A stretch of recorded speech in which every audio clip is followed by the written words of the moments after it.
Okay, this one's heavy on my mind today. You're not stuck.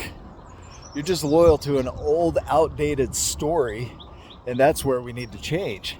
So I look at my life and the stories I've told over and over again, and how much I've bought into those, and I think I'm telling the truth.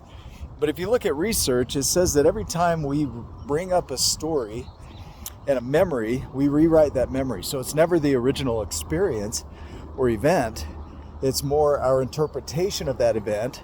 It gets reconsolidated, put back into the memory store to be recalled again later. And since it's never the original story, it's already rewritten. So therefore it's not true, as in true to the original story. It's just something that we've rewritten, re-narrated, and anchored back in.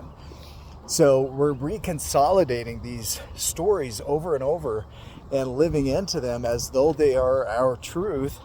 And we don't stop to think that we can rewrite our stories. One of the things I've stepped into recently is that in order to change your outer world, in order to change, you first have to start with your identity and who you think you are. And the story you keep telling about yourself is what you predict with and what you speak into the world. And there's power in that word. So when you speak it into the world, that's the first step in creation. So every time you look at who you are and you tell people this is who I am and this is why, then you're just anchoring back in an old narrative that no longer serves you. So you don't start change by changing the behavior or the habit. You create change by changing who you believe yourself to be and who you narrate yourself to be. I'm going to play with a few words here. This is your Genesis moment. This is your chance to start over.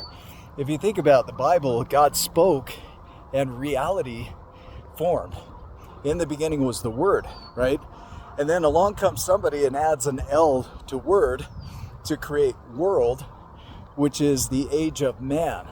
So if you look at mundo, which is the Latin word for world, that means an organization or ordering of things, which indicates that we've spoken it into existence.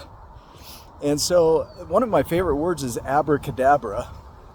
And the word abracadabra literally means as you speak it. It's Aramaic. As you speak it, so it is. And so the word is the beginning.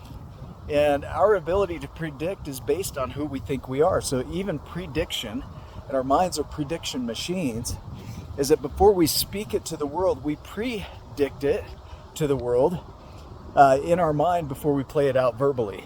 And so the moment we speak it, that's the first step in transformation or creation, is when we speak it into the world. So we were given, the age of man, the power to speak our worlds into reality, and the worlds that we create into reality are based on who we tell ourselves to be. And now in the beginning, when we were kids, we were spoken into. People would speak us into being. They would tell us who we are. Oh, you're such a good boy. You're such a good kid. So obedient, all this stuff. And so we started to create our identity around what was spoken into us. But as we moved on, we chose to anchor that in through the retelling of our stories. And then that became the prediction mechanism by which we based our entire lives. And so really looking at this is, what are you speaking into the world and who's doing the speaking? Even the word avada kedavra, which is Aramaic for I destroy as I speak, is you have the power to create and destroy by what comes out of your mouth. And what comes out of your mouth is the narration that's going on inside of you. It's that memory. It's all those experiences that you tell. And we think we're telling the truth and that we're stuck in that truth because that's what is. But every time we bring that story up, we rewrite it. And if we're going to rewrite it, why not write it in a direction that would actually serve us? So when you think of prediction and what your mind is predicting, it's based off of that narration. And that narration is how the mind makes sense of this world and then operates within it. So what you see outside of you is an accurate reflection of who you believe yourself to be. And are you just repeating old patterns that your parents taught you, your culture, your society, your family? Or are you actually writing your own narrative? Are you rewriting the story in a way that serves you? Because you can tell the same story, retell it, restore it, which I think is And twofold here, to restore it, to store it back in the mind, or to restore, which is to bring it back up. You can restore that story, keep it going, or you can rewrite the narrative and start a new story.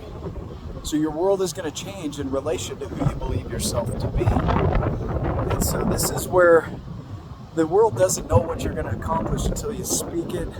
This is your chance to really play with that and look at who you tell the world you are, what stories you're telling over and over again.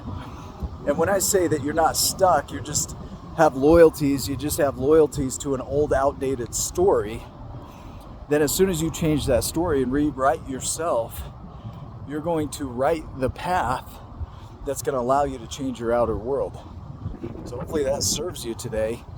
The beauty of this world is that everything is truly made up by the interpretations we have about the world around us and the experiences we've had. And at any point, we can rewrite the story. We've been doing it anyway. We're just not conscious of it. So remember that when you bring up a memory, is it the actual event, or is it the interpretation of the interpretation of the interpretation of the event? And that's what's causing you to predict. And that's what's creating your reality, because that's what you're speaking into the world. There's power in your words. As you speak it, so shall it be. So go back to not what you're speaking, but who's speaking, and rewrite that person. Go make it a giant day. I'll see you in the next video.